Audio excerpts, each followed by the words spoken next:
Juventus' 2025-2026 season starts today. It started today morning. Well, if you live in the UK. Today morning, Juventus 2, Reggiana 2. Tudor comes out after the game and he says this was a massive test in terms of our energy levels, our conditioning levels, and we can clearly see these players are tired. These players have a mountain to climb, especially when you bear in mind Juventus started their preseason camp a little bit later than a lot of the teams across the world because of their participation in the Club World Cup.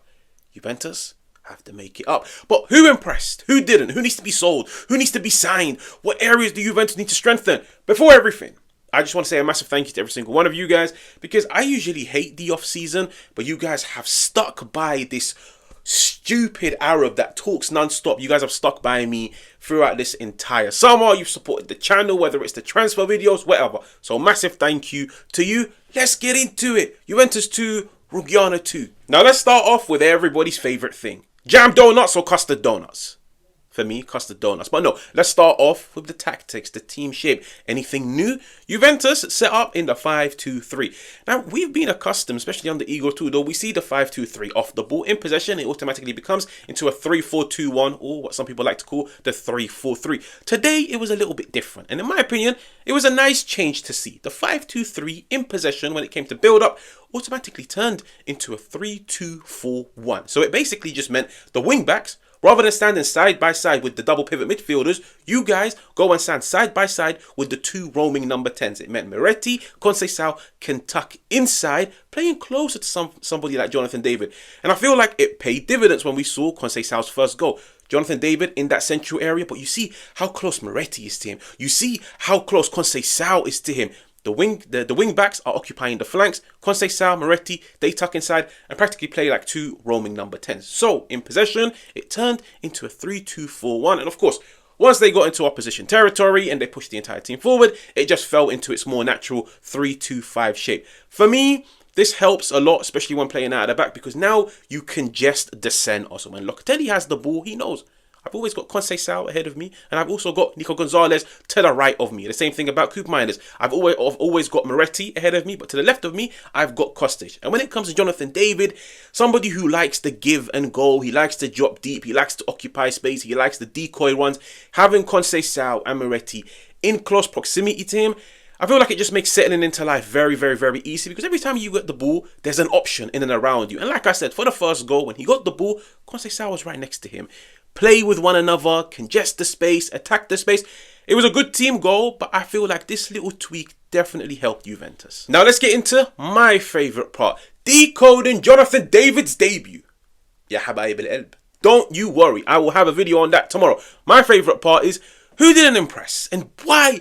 Like, you see, when I told you guys my slogan was, where are the defenders? Everybody turned around and said to me, but Hajj, we got Bremer, we got Rogani, we've got Kalulu, we've got Kelly, we've got enough defenders. No, you don't. You've got enough defenders. You don't have enough quality defenders. Let me explain. When you look at the goal that Juventus conceded, this for me was like, it was like a sign from God. It was genuinely like a sign from God, which was, this is the perfect example for you to break down to everybody why Juventus, as the slogan goes, where are the defenders? Why Juventus need new defenders? I feel like in the modern game, you need to look at a defender in two different ways. You can't just look at a defender and say, defend, and that's it. No. Well, when you look at Juventus defenders, they're not even the best of defenders. Defenders need to defend, but then when it comes to playing out of the back, they need to become like your makeshift midfielders. They need to become dudes that can attack the space, that can help you progress play.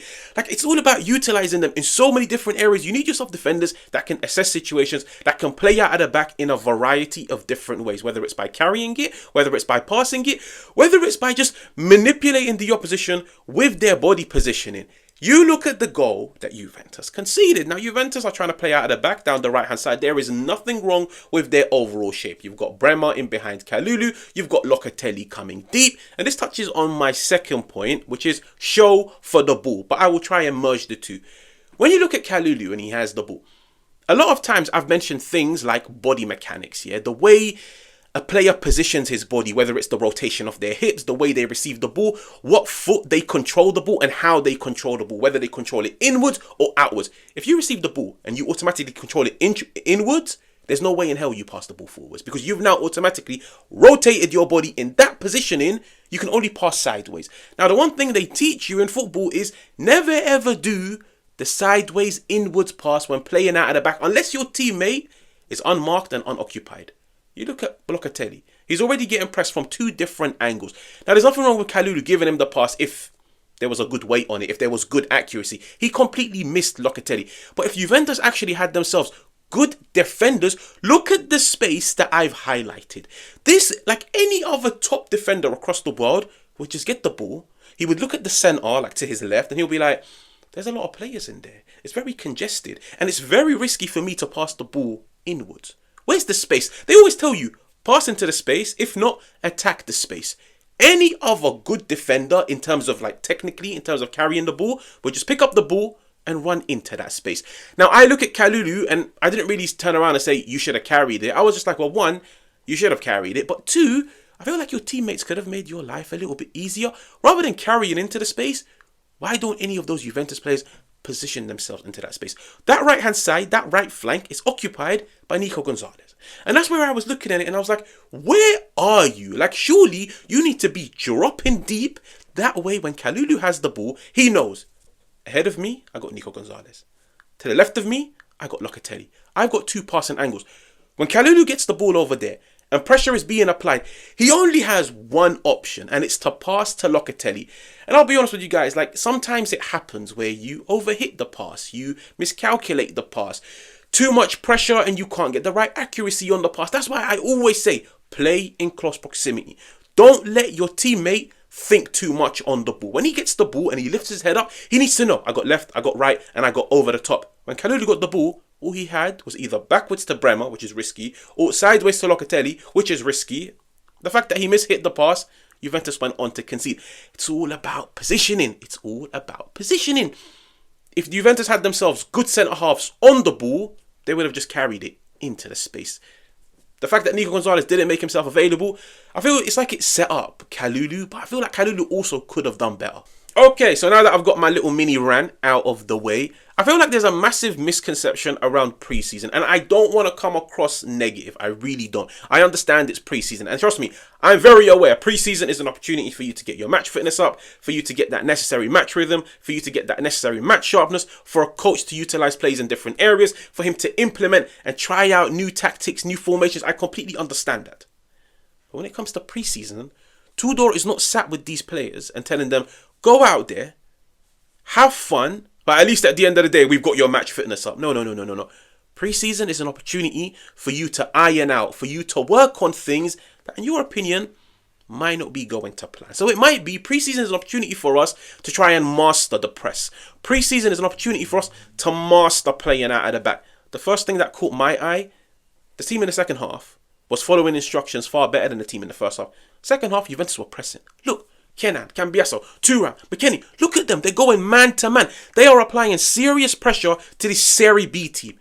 In the first half, we didn't see this. And even when they tried to press, there wasn't a structure. It wasn't man to man. At times, you had 2 players on 1. In the first half, you saw a team where when pressure was applied to them by a Serie B team, they couldn't play out of the back.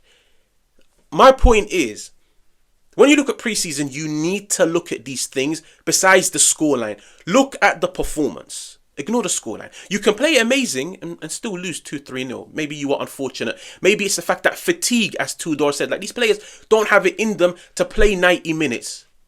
But look at them for one half of football. Look at them at 60 minutes. Look at them if they can do the basic. Look at them if they can follow instructions. If there is a pressing structure. If there is a playing out of the structure. How well they transition from different formations. How well they can track back. How well they can showcase their own quality. I just saw a massive gap between the first team and the team in the second half. And I feel like that's the main reason why, like, Nico Gonzalez, Juventus want to sell him. Kelly, they want to sell him. Kostic, they want to sell him. Koop Miners really needs to step up. But the problem is, if Juventus don't sell them, you still need to involve these players in the first team. And you're going to need them in a 50-60 league game campaign. If Dusan Vlahovic doesn't get sold, you are going to use Dusan Vlahovic throughout the season. And that's why I look at it and I'm like, yeah, it's preseason. Some can follow instructions, some can't. And some just aren't of the necessary quality to play for Juventus. And That's the way I was looking at the game. Besides, it's Serie B, just let the players go out, have fun. It's their first game back. No, like, guys, these are professional footballers. Trust me. They were on a 1-2 month vacation. They can still come out and do the basics. The lack of consistency is what worries me. But let's just see what the Borussia Dortmund game has in plan. And look, I'm not trying to be negative. I just really wanted to address the misconception around preseason. Okay? Now, if you're new, make sure to like, make sure to subscribe, and I'll catch you guys on another one.